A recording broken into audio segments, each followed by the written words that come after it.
Halo, perkenalkan nama saya Fristo Yahya Busunga, NIM 230 20 22, Fakultas Ilmu Sosial dan Ilmu Politik, Universitas Nusa Cendana Kupang, tahun 2020.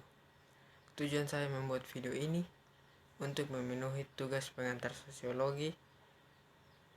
Saya akan membahas materi dari review buku ke-14, Kota dan Masyarakat.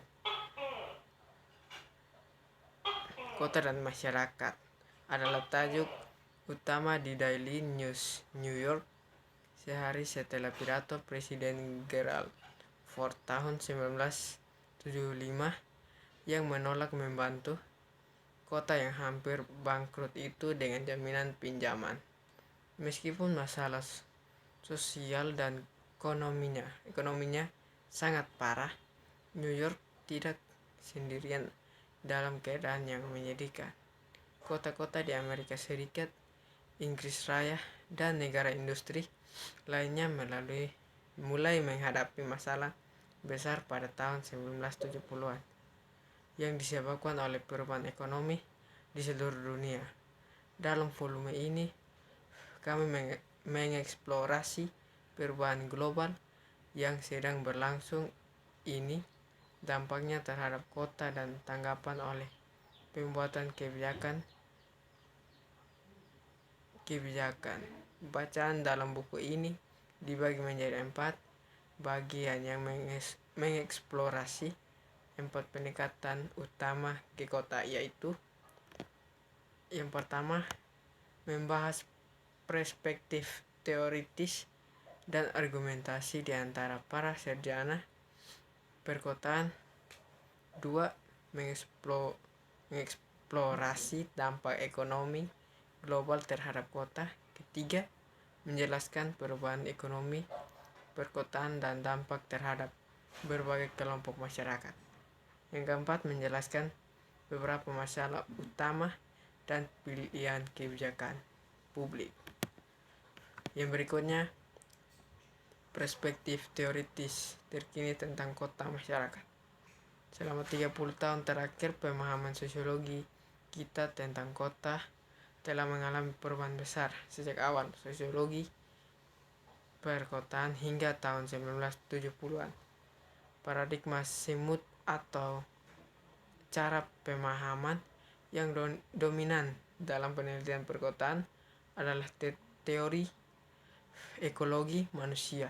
Teori ini yang dikembangkan di University of Chicago menafsirkan kehidupan dan bentuk kota sebagai perpanjangan dari proses alam. Asumsi terpenting ekologi manusia adalah bahwa kota itu seperti organ hidup yang terdiri dari bagian-bagian yang saling bergantung, bagian-bagian atau kawasan alami. Kota menurut teori atau dalam pola yang teratur dengan kawasan pusat bisnis yang dikelilingi oleh lingkaran konsentrasi penggunaan lahan lainnya.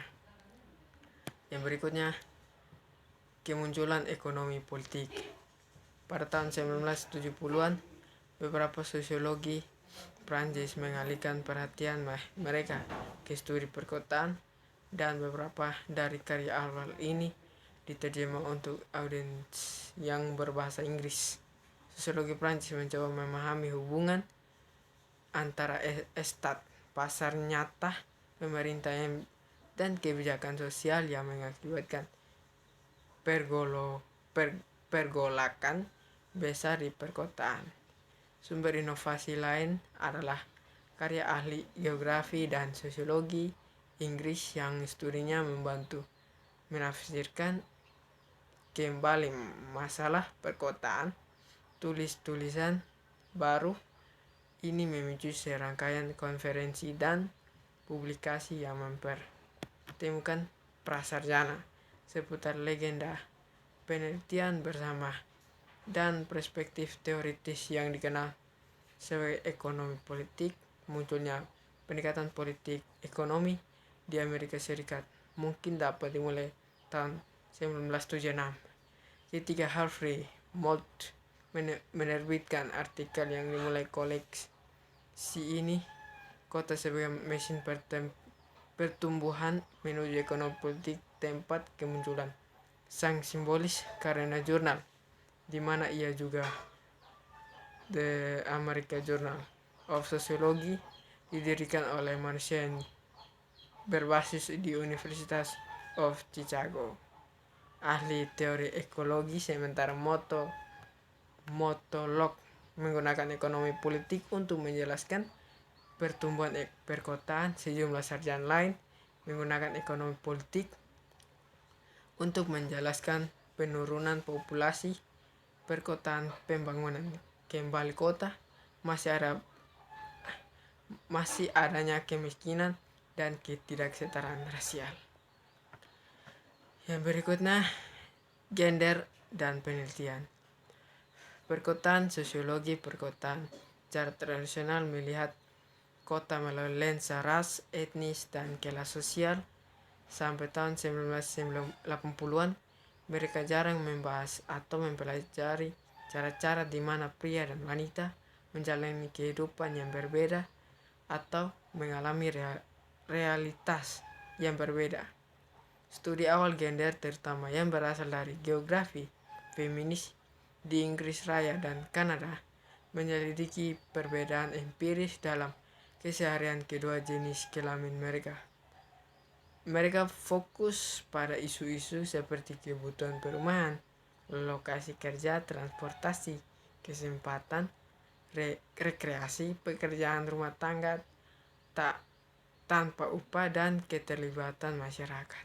Berdasarkan studi empiris ini, penelitian perkotaan mulai membahas literatur yang lebih luas tentang gender, termasuk pekerjaan perempuan, pola keluarga yang berubah, dan status politik dan ekonomi perempuan. Yang berikutnya, postmodernisme dan teori perkotaan. Beberapa analisis perkotaan berpendapat bahwa telah terjadi pemecahan dari masa lalu yang begitu penting untuk mengantarkan era baru, era post-modern. Ada beberapa definisi ilmiah tentang postmodernisme yang ada pada beberapa tingkatan, dari yang konkret hingga abstrak. Tingkat pertama adalah arsitektur.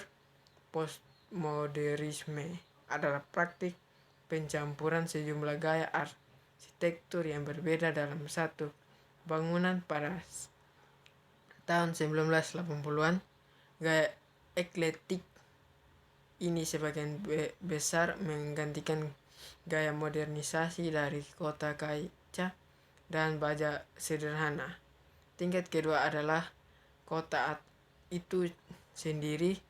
Kota postmodern dianggap terdiri dari banyak pusat tanpa organisasi spesial yang jelas, misalnya Los Angeles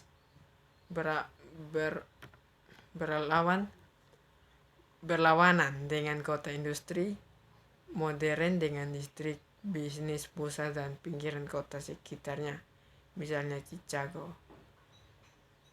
Tingkat ketiga adalah proses berpikirnya linear. Yang berikutnya, globalisasi dan dampak pada kota.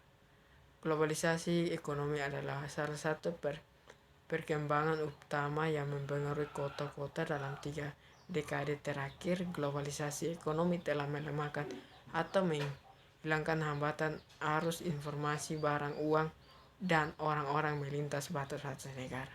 Perjanjian perdagangan bebas internasional telah menggantikan tarif dan kontrol imigrasi yang hanya membuat ekonomi nasional agak terisolasi satu sama lain. Pertimbangkan sebagaimana globalisasi telah mengubah sifat dan lokasi manufaktur Globalisasi juga berdampak besar pada tenaga kerja di negara industri. Banyak pekerja berpengalaman telah dipindahkan dari pekerjaan manufaktur yang stabil dan bergaji tinggi misalnya baja, dan dipaksa bekerja di sektor jasa. Pada saat yang sama, posisi manufaktur baru sedang diciptakan di sektor industri yang berubah berupa rendah dan diturunkan peringatannya pakaian misalnya, di mana pekerjaan dari negara-negara industri bersaing dengan pekerjaan di seluruh dunia. Sekian dari penjelasan saya dari review buku ke-14. Jika ada salah kata, salah sebut, sekian dan terima kasih.